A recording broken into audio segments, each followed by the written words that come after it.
Hello everyone, Joe Neate, Sea of Thieves executive producer with another weekly dev update.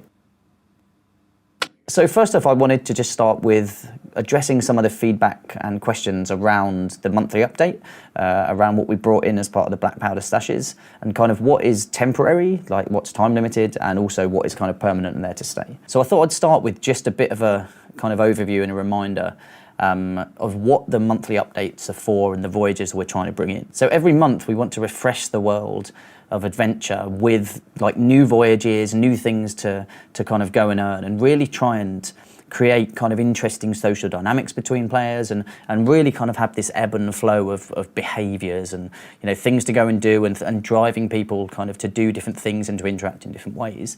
And so it really makes sense for us, like on a monthly basis, as we're updating the game and we're bringing these new things in, that some of those voyages and kind of things and rewards, like we want to take out because we want to drive different behaviors kind of on a monthly basis. So that's why some things will come in and be time limited for that month, because we're trying to kind of drive interesting behavior and get players behaving in different ways. But then we want to kind of take that out and bring something new in. So that's going to be very much our rhythm around these voyages that we're bringing in as part of these monthly updates. So with the Black Powder stashes that we brought in for the month of July, the voyages that that came in as part of this, and the commendations that kind of accompany that, along with the rewards, those are time limited. So we will be kind of removing them with the August update, but then Dark Relics will come in, which will be a new set of voyages with a new set of rewards and commendations to go and achieve during that month. And again, we're just trying to drive that different player behavior on a monthly basis, which is why we're kind of getting into this rhythm. So just to clarify, the kind of voyage related commendations that come with this, the commendations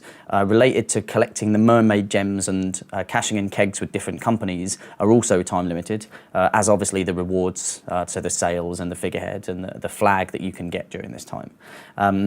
Alongside that, a couple of the kind of gameplay changes that we made as part of the Black Powder stashes are kind of time limited. So being able to hand in the Stronghold and the gunpowder kegs to kind of the different trading companies is a time limited part of Black Powder stashes.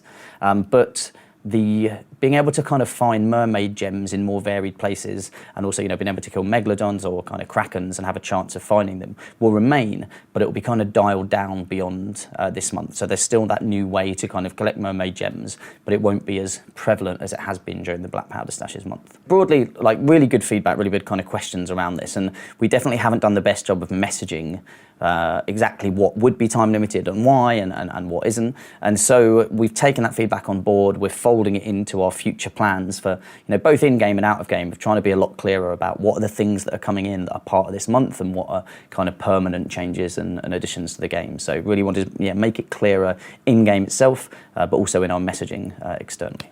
Another question we saw last week after talking around kind of our plans for digital business was just people wanting some clarification around the premium ship cosmetics side of things that I talked about.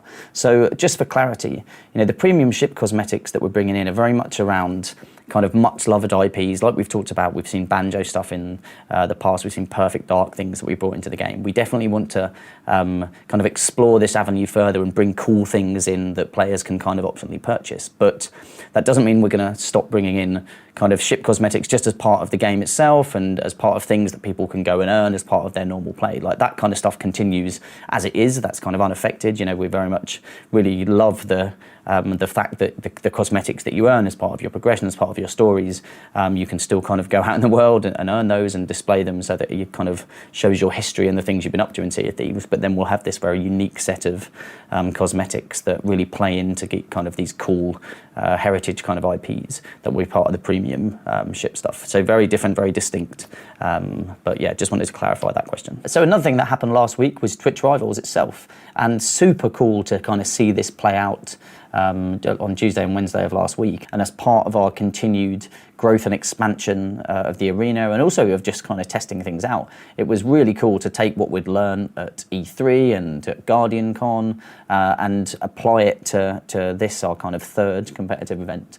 And it was just so cool to see the people that we recognise from our community going up against each other and seeing the different tactics and play styles and the real kind of high level of skill that was on display. And it was a really great test, for the arena to see kind of how watchable it can be over an extended period, and really great to get really good competitive crews up against each other, because we always believe that the arena is really strong when you've got obviously a full set of crews in there and kind of equally matched crews, and that it's a really kind of competitive kind of environment for everybody involved. And it's fair to say that in the kind of game itself out there right now in Arena, that it's very much at the start of that journey. And when that does play out, when you have a full set of crews and it's really competitive, it's awesome. But when you don't have a full set of crews, or it's a bit mismatched, then it cannot be quite as good an experience. And so to be able to kind of see it, and to see it in its kind of best light, and was really positive, and we got great feedback from everyone that played, everyone that watched. And so, like we've talked about before, we're very much like looking at all of the things we can do to make the arena play like that, just on a regular basis. So whenever you're playing it live, that we'll make sure that it's always got kind of a full amount of crews, it's got full players, that people are matched equally. So there's a lot of work kind of going on around this now. Like a lot of our focus on the arena is really just how we get it to play like that on a on a regular basis, as regular as possible. So lots of focus on that, but really great to kind of almost have that proof point and all be able to watch it and see. So yeah, really, really great couple of days. Learned a lot from it, both around watchability, but also kind of continued learning around the game experience itself.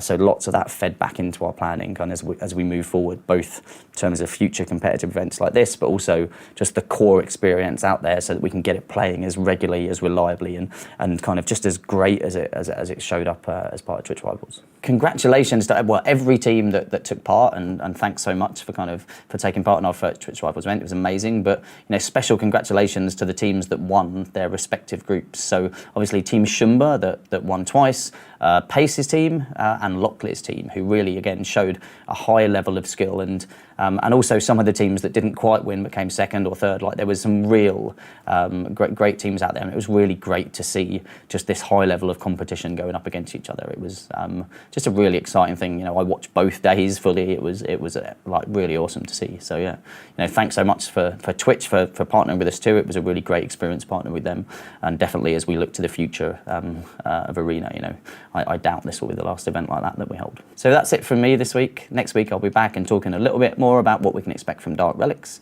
along with some other stuff. But yeah, apart from that, I'll see you on the seas. Cheers.